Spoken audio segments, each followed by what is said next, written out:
Welcome to the Unified Brand Podcast, brought to you by Elements Brand Management, a weekly brand building and brand strategy podcast to help you unlock your brand's potential, stand out from the competition, and create impact. So today we're joined by Bant Breen Global Marketer, entrepreneur, AAF Advertising Hall of Fame Achievement inductee, and founder and chairman at Qnary, an award-winning executive reputation management and talent branding solution. Great to have you on the Unified Brand Podcast, Bant. Tell us a little bit more about yourself, what you do, and Qnary. Yeah, absolutely. Well, Chris, thank you so much for having us on the show. My name is Bant Breen. I run a company. I'm the founder of a company called Qnary. We are an executive online presence and reputation management business, which means that we work with executives from literally small to medium-sized businesses all the way up to Fortune 50 companies, managing and growing their online presence and reputation. And we've built a technology that supports that process. We started about a decade ago, and we are now offering our solutions really all around the world. We have offices in New York, in London, Sydney, Seville, Singapore, Miami. We're now delivering, I think, across 16 different languages. So it's been a wild 10 years, Chris. Good stuff. So how does the technology work? You mentioned the technology there and how you sort of leverage that. How does that actually work? Yeah, sure. So, we always say at Qnary that everything begins and ends with the product, and the product is our platform. We've built a technology platform that supports our solutions to optimize the social pages for executives for findability, as well as for association with the topics that those executives want to be most associated with. It also generates thought leadership content. So we have a mix, I would say, of human edited and machine learning generated content.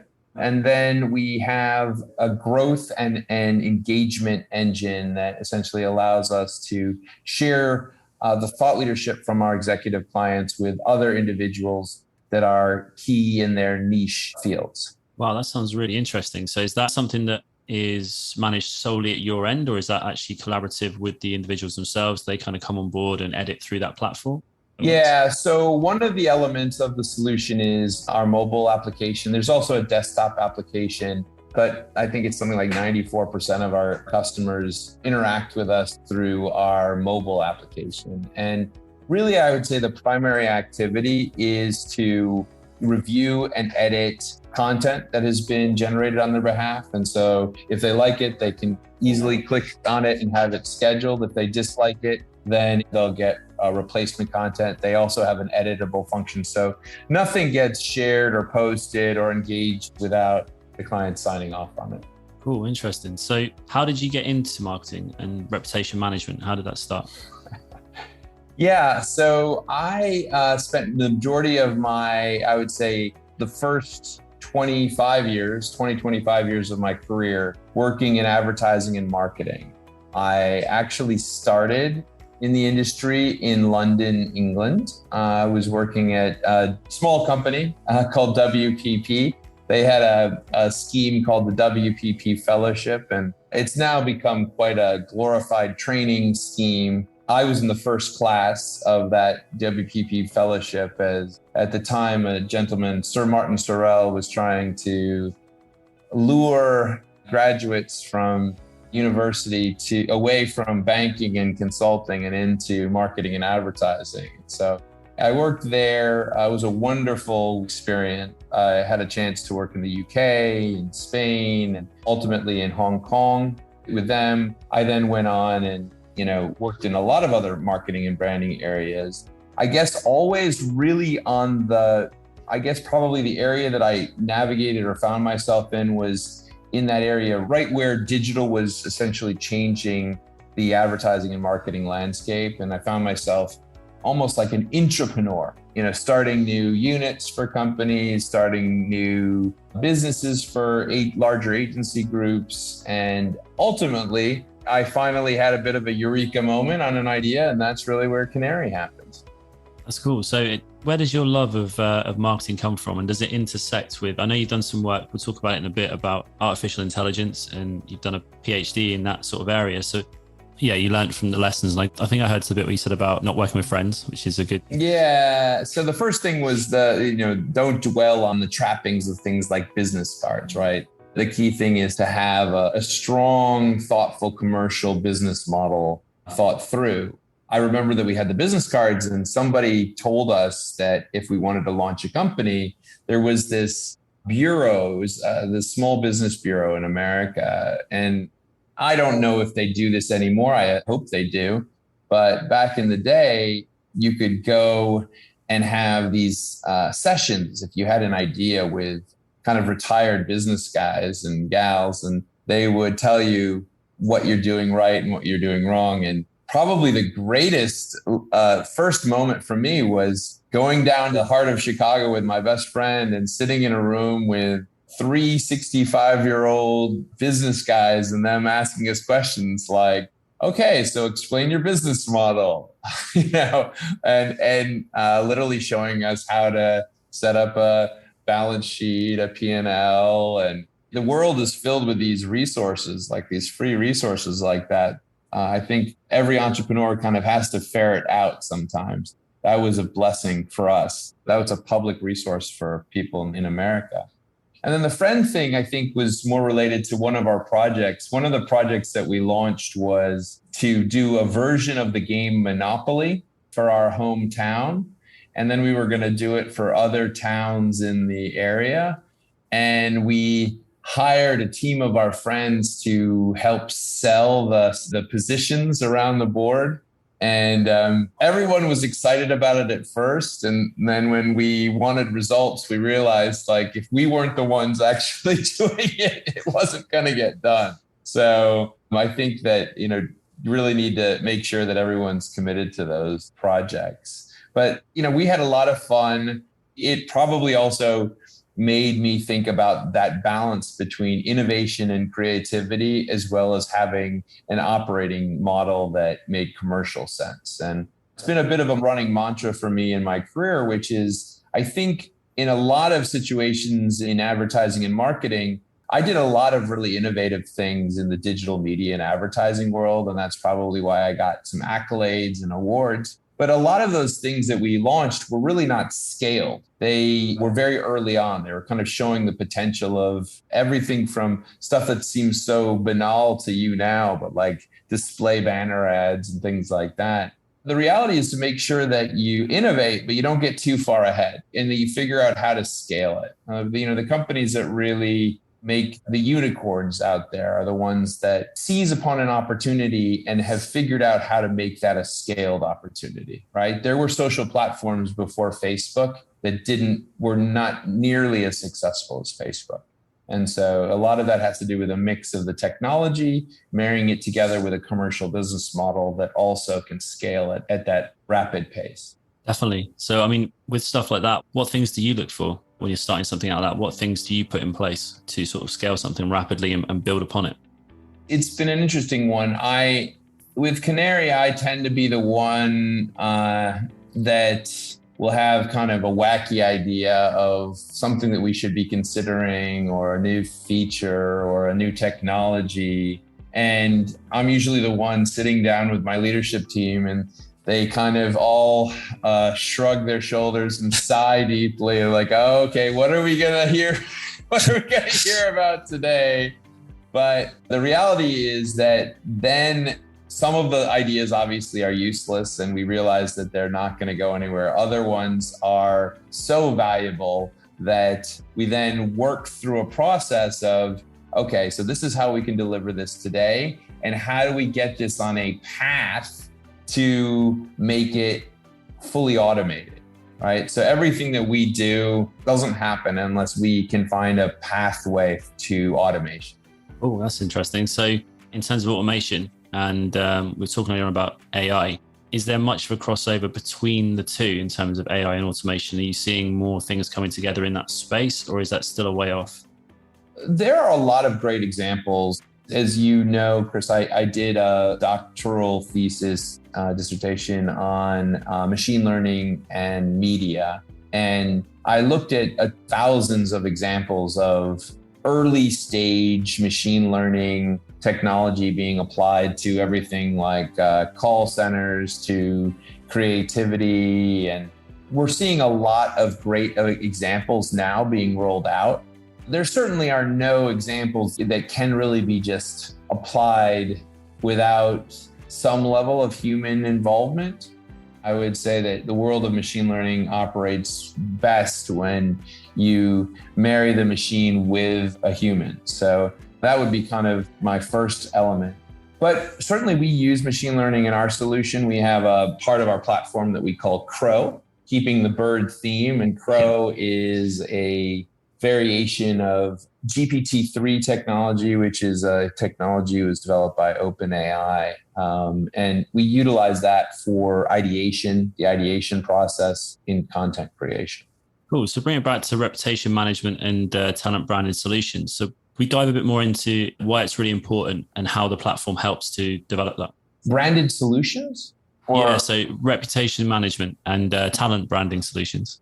Well, our big thing is that the company's premise and thesis really centers around this idea that every executive has an online presence, and that presence matters. It matters in terms of their own reputation as an executive, the opportunities that they'll get, the reputation of the company that they're part of, and the opportunities that that company will get as well.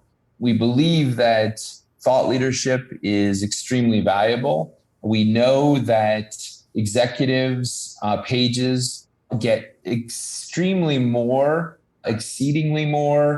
engagement than brand pages and brand posts. And I think that that really kind of comes down to a very, very simple idea and very human learning here, which is people like to connect with people more than people liking to connect with brands or random pieces of technology. We're humans. We're social beasts. So we like to be connected to people. And so, for us, I think that that has been the focus of our model and how we've been pushing it forward. And we work with executives to really ask them kind of what are the core areas that they want to develop thought leadership around, right? What do you want to be known for? We strongly advise people to not try to talk about everything unless they're celebrities, and then they're able to do whatever they want. But generally speaking, we advise executives to focus their guidance and leadership on 1 to 3 topics. That might be a professional topic, a passion point, and then maybe something related to the enterprise that they're associated with.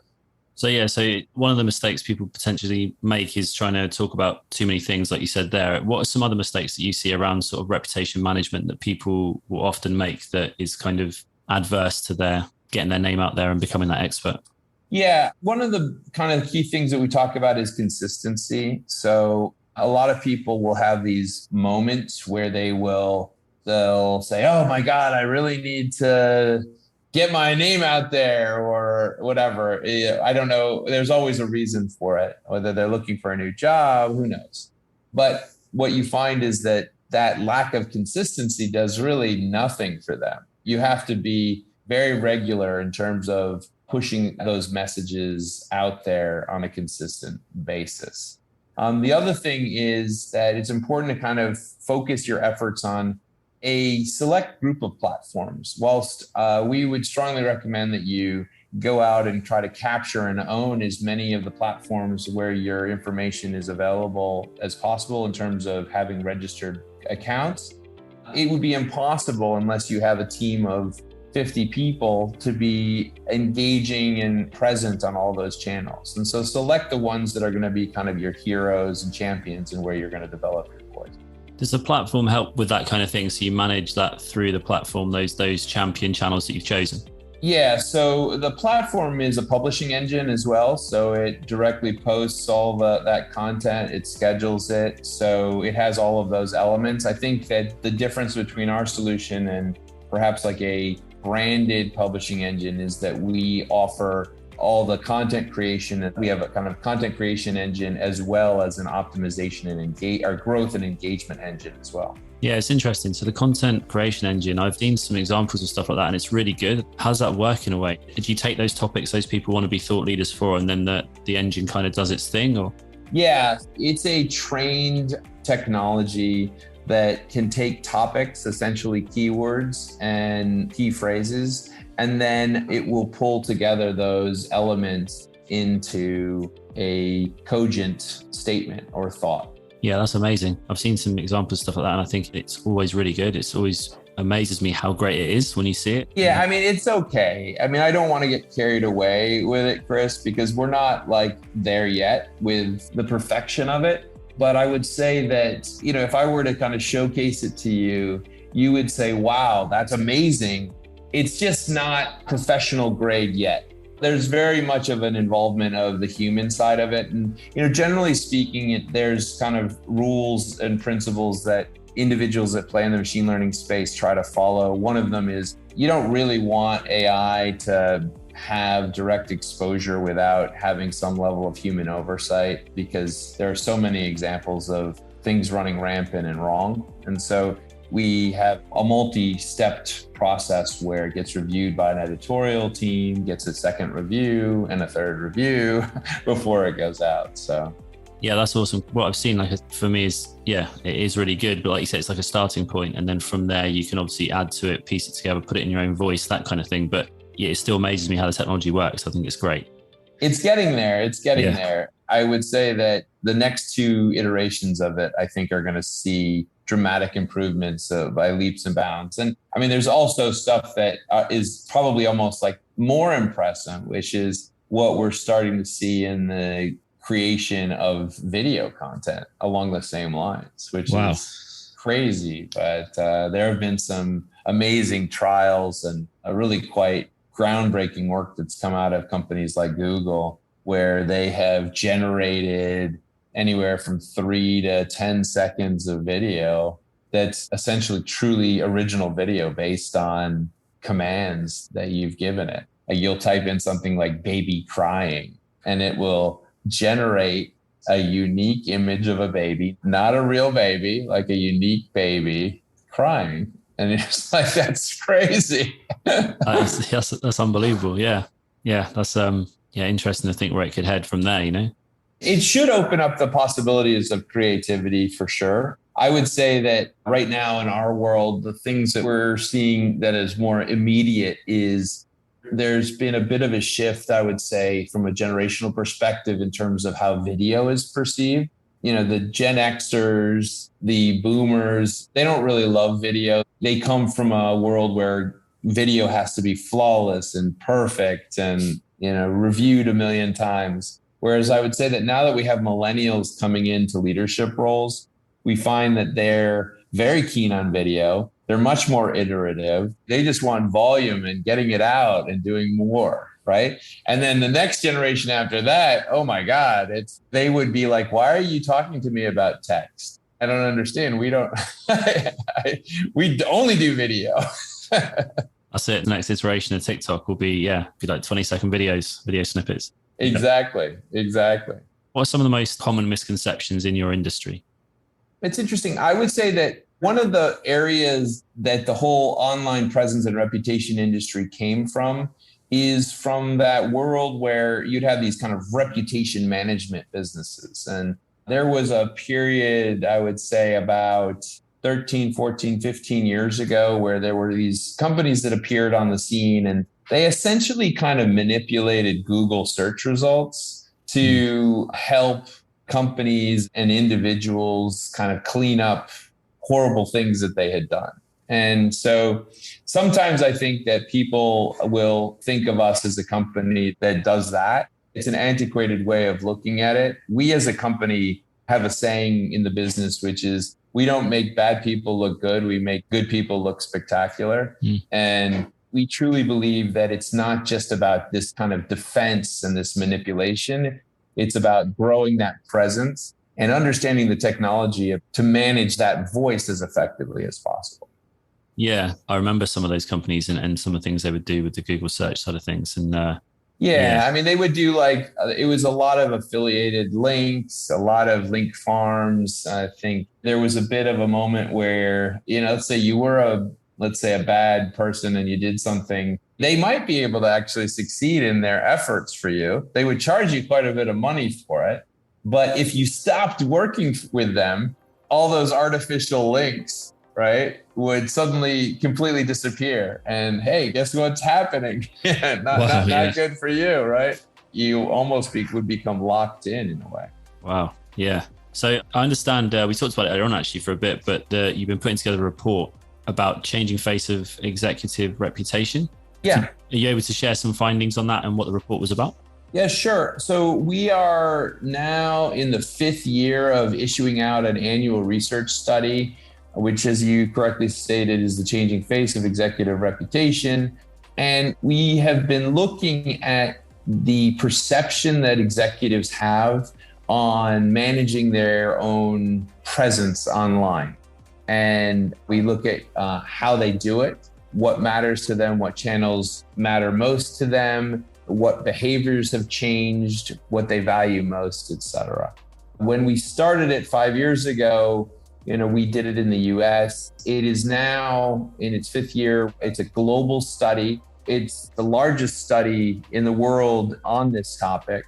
We do it in partnership with Emerson College in Boston and Blanquerna, which is one of the best communications schools in Europe, based in Barcelona, Spain.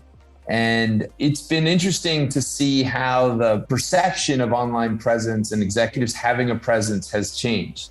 When we started the business, we had a lot of people that were just kind of like, oh, this doesn't matter. If you're not talking to us about the brand, I don't want to talk to you of the company.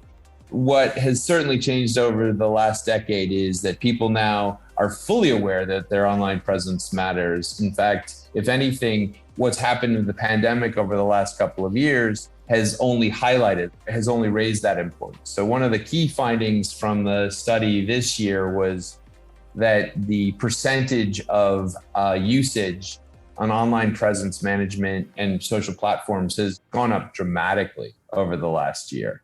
Probably no surprise, because we're all probably spending more time at home still, et cetera.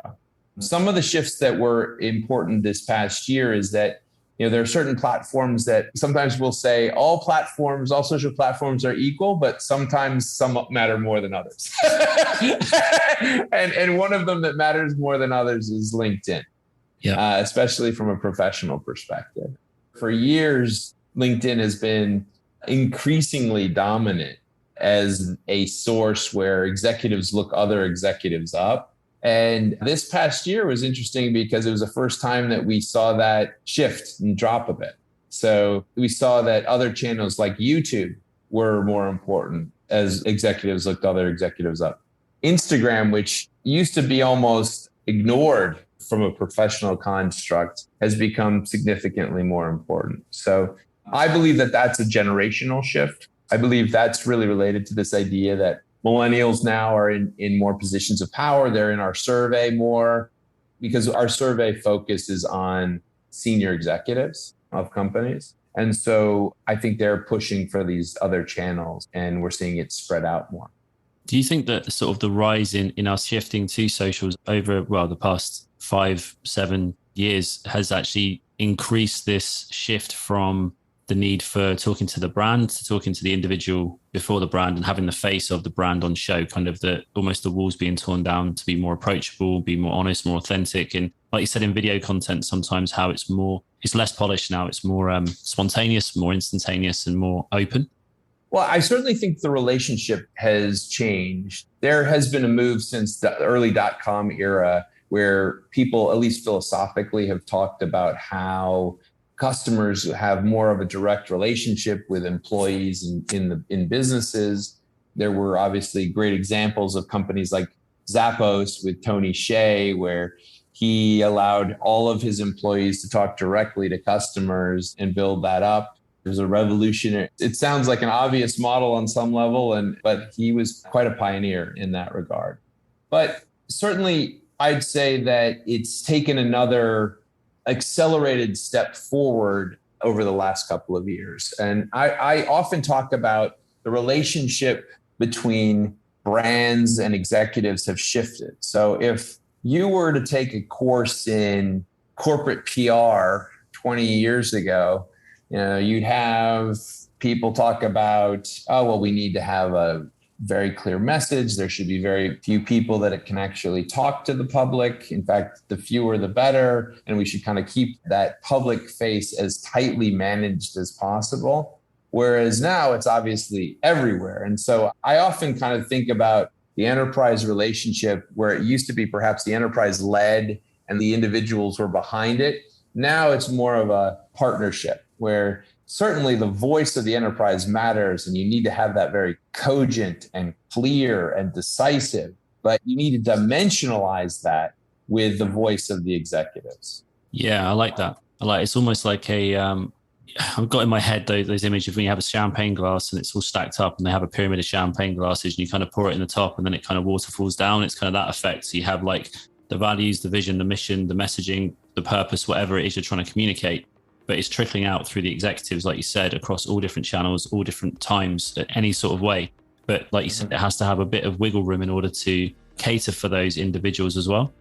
Yeah, absolutely. I think that also one of the great things about the pandemic is that whilst we were all sitting at home and we got to see everyone with their cats and their dogs and their babies and their husbands and wives and all the other challenges, the reason why I think it's been wonderful is that we are more accepting as a society now on the whole person than we've ever been able to be before.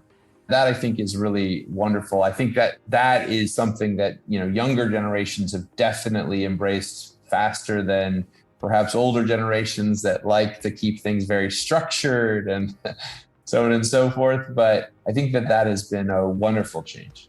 So what is it that you love most about helping businesses and individuals with reputation management? I feel strongly that the way that media and communications and marketing worked forever was that we get a disproportionate voice for the very few. And that tends to perhaps be people that can afford it, right? Afford to have a big support voice, or they have a big company behind them, or some form of a loudspeaker. And whilst that has been kind of the driving force for us understanding our world, the history of everything has been through that limited group of voices that we've heard. But what has been missing is that there are literally millions of amazing voices that don't get heard, and millions of ideas and millions of points of incredible expertise and knowledge. And so I think that for me, one of the key, passions that I have is that I want to be a facilitator to give everyone a voice. And I want people to have control of their voice. I think I'm probably really a believer in grassroots leadership. And I believe that we need to find better ways to hear people that are truly experts and not just hollow leaders that perhaps don't have a lot of knowledge, right? We really need to hear from people that do and are really doing stuff. And so that's kind of the key thing for us. We're really aimed on giving people that voice and giving them control over that. That's awesome. I can see how that lines up with the brand as well, how the platform and the way you do things facilitates that sort of vision. So where does, out of interest, the birds metaphors come from? Yeah, well, the bird metaphor. So, the name is spelled with a Q. So it's like Qnary, but it is like a canary, the canary bird. And the idea was really from that phrase, canary in a coal mine, which that phrase comes from this idea that canaries used to be carried down to coal mines. And unfortunately for the poor canaries, they would die from the poisonous gases in coal mines before humans would, the coal miners would. But they would protect the coal miner. They would make sure that they were okay. And so I think that idea really appealed to me when I started the company, that we were perhaps like an agent and a guardian for people, to step ahead of them in a way to help protect and grow their online presence. Yeah. Why I asked that question is because when you just said about the kind of vision you have and the passion you have for what you do, when I saw the name Qnary and I saw the logo and the bird itself, that was kind of the thing I was getting, was this idea of, canaries that sing and that kind of thing, and the voice and that kind of stuff. So I thought it was really well placed. I wanted to ask because I think that ties in really nicely with what you just said.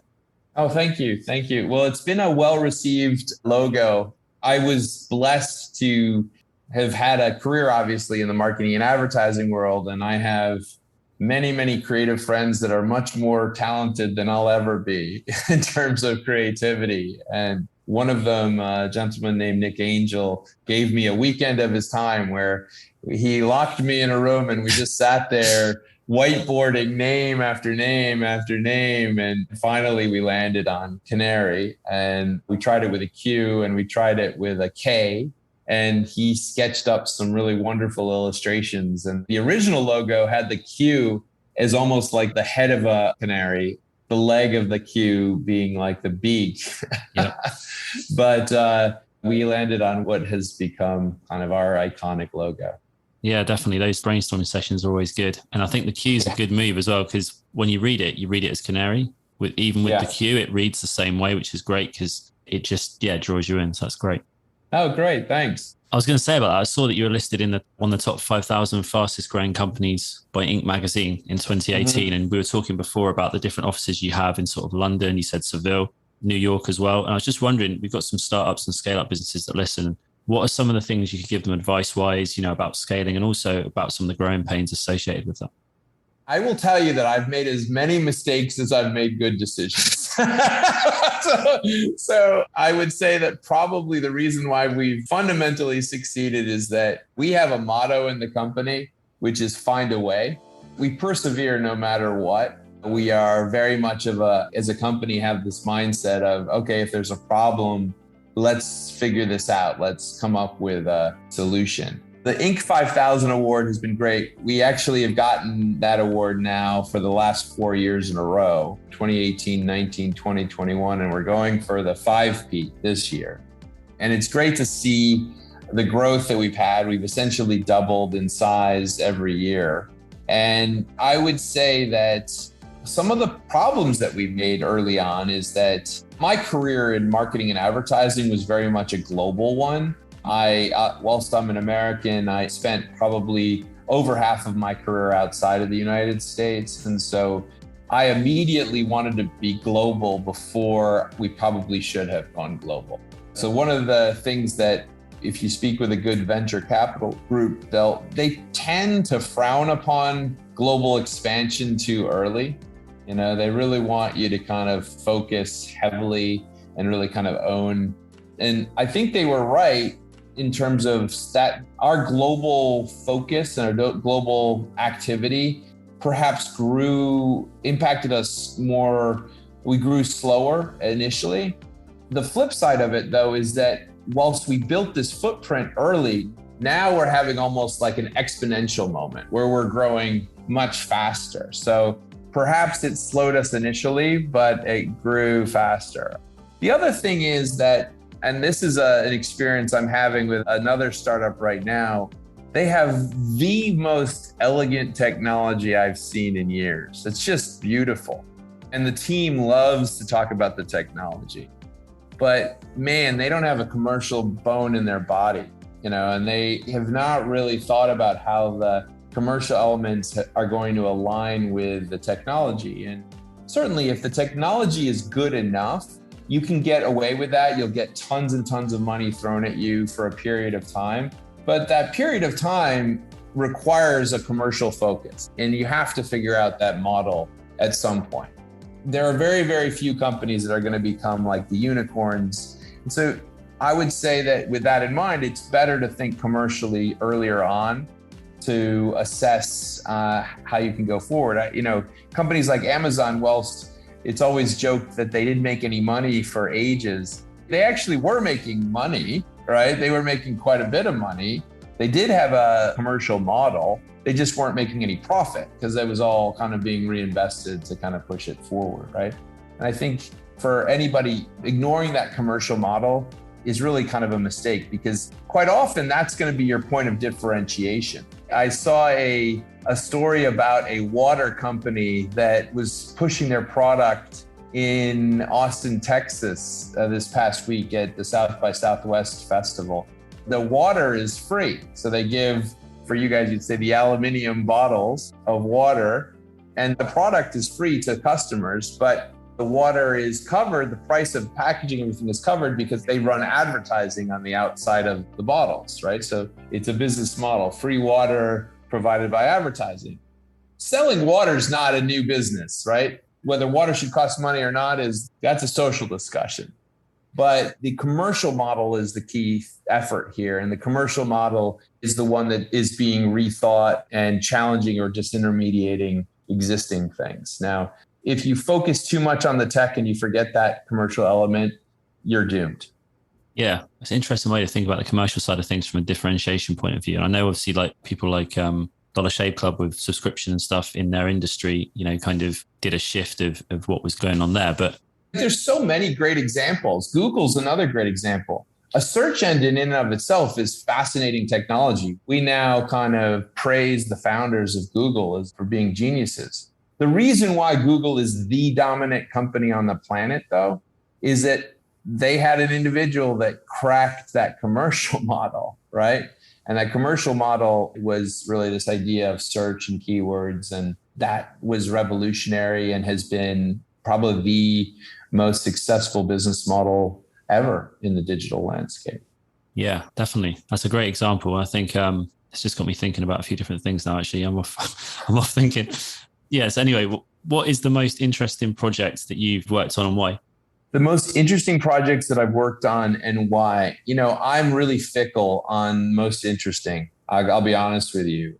I would say that I've been able to work on a lot of really interesting things, but I definitely probably am one of those people that once something gets done, I'm already thinking about the next thing. And I really enjoyed a lot of things that I've been involved in. I was able to work in some of the early mobile marketing campaigns that was really, really innovative, really exciting, early e-commerce, early interactive television. That was so much fun to be involved with interactive TV. It seems funny, but in the UK, interactive television has had like 9 lives, right? So we're still kind of coming back to some ideas that were amazing, literally 10, 20 years ago. I think I found myself really blessed in working in places like Asia when I did, because the opportunities there to explore ideas were much greater there than perhaps would have been available to a young person in Europe or in the States at the same time, because they just didn't have any rules and regulations for a lot of things. So that I think has been great. But it's hard for me to single out one thing, because right now I'm so enamored with all of these new ways to utilize, I guess you'd say, early stage Web3 elements.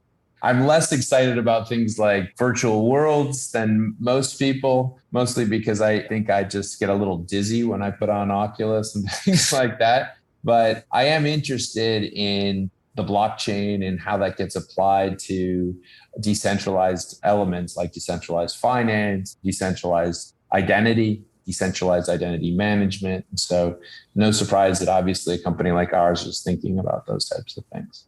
My next question was going to be, what do you think in terms of is on the horizon or you've heard about that's coming down the pipe that is really interesting, exciting to you, and that also could be a game changer in terms of the space? So, we are very squarely focused on really video as an element. That's huge in our solution today. We are definitely also looking at applying to our solution to essentially authenticate content that's generated by individuals, et cetera. But I'm more interested in that in the blockchain than I am in various virtual worlds to date. Albeit, I will say some of the stuff that I am seeing with NFTs, where you see the NFT as essentially a gateway into a virtual experience, is very cool. Yeah. So like you buy a pair of shoes in the real world and you get the same shoes in virtual worlds and things like that is amazing, right? You buy a music ticket in the real world and that allows you to hang out with Kanye West in his living room, right? as well. So that's going to be a really interesting moment as we explore that blurred vision of reality, which is now going to be very much commonplace for all of us between the digital and real world. That's interesting. Yeah. I can definitely see where you start getting into the blockchain side of things with the sort of ID management side of things you were talking about, where like sort of identifying things as original content for certain people and stuff like that, I think would be really important. I guess that's one of the things that could happen in that space is a lot of, and we haven't sort of navigated that yet, but you could have people that then are trying to copy other people's things and stuff like that. So I guess. Yeah, I think there's that. Look, the original virtual world thing really kind of focused on something different. This is the fundamental difference. So things like Second Life and other early manifestations of virtual worlds were very much about escapism. It was very much about not being yourself and going into another world where you were an anonymous being and could do anything you want. The Web 3.0 world is much more about virtual worlds, but applying that identifiable characteristic of who you are, right? That's the directional shift. And whilst the first version of it was super fun, super silly, right? The second version is actually $1 trillion industry, right? So, and because once you have identifiable, you can manage payments, you can manage different types of business models, et cetera. So much more interesting. Cool. And we touched earlier on about the PhD you wrote with regards to AI. How do you see AI fitting into the future and things on the horizon? Yeah, I mean, I think that for all of your listeners, the next 10 years will see machine learning playing a bigger role in all of their jobs. They will be utilizing technologies that have a layer of basic machine learning in them in the almost immediate future. In 10 years' time, it will even be greater. What we'll see over the next 10 years is businesses being shaped around that technology. And it's not apparent today because big companies have dealt with machine learning by creating kind of almost like machine learning silos where they'll have like a division that focuses on that technology. But what you're going to start to see is just the reshaping of larger companies and operating models around the utilization of it. And so what I mean by that is like, if you were working in an advertising firm and you were, let's say, coming up in the business back in the day, let's say you were a designer, you would start by doing the edits and the Photoshop pieces and maybe some of the drawings for illustrations, and you would slowly but surely move your way up. Now, when you have systems that actually can develop a lot of those things directly, the way you train young people is going to have to dramatically change, right? So that will change the shape of industries for sure. Is there anybody you see that's really utilizing this at the moment as a company in a really innovative way? Yeah. Well, I mean, I would tell you probably the company that no one would want to hear me say, but is probably leading is Amazon. I look at the things that they've done with upskilling their workforce, really being aware of the fact that they need to upskill human work whilst replacing some of the more mundane tasks with technology has been really leading the way. I don't see enough large companies, and I would say I don't see enough Fortune 2000 companies embracing this in a meaningful way. I see them embracing it in a superficial way or a way to kind of restructure their data to start to kind of play around with elements or have like things that won't change their operation be impacted yet, but they're certainly not doing enough.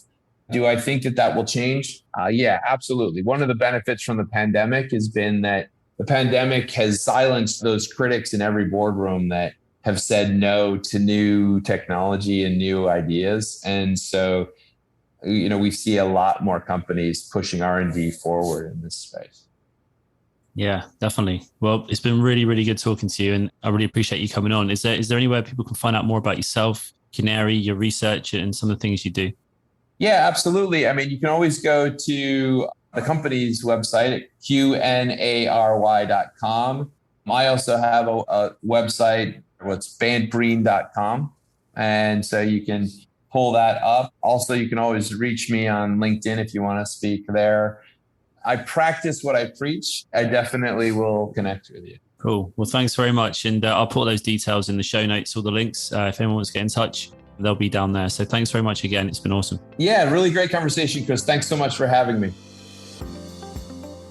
We've just put together a weekly brand tip video series, which is designed to help you to unlock your brand's potential and stand out from the competition.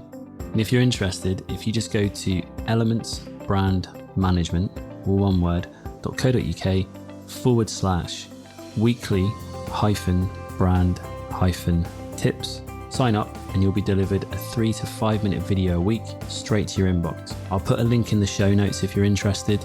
If you enjoyed this episode and you'd like to receive more, you can subscribe in all the usual places. We're talking iTunes, Spotify, Stitcher. Please, if you get a chance, rate and review. It helps the podcast to kind of get a bit more visibility and allows us to keep on producing these podcasts.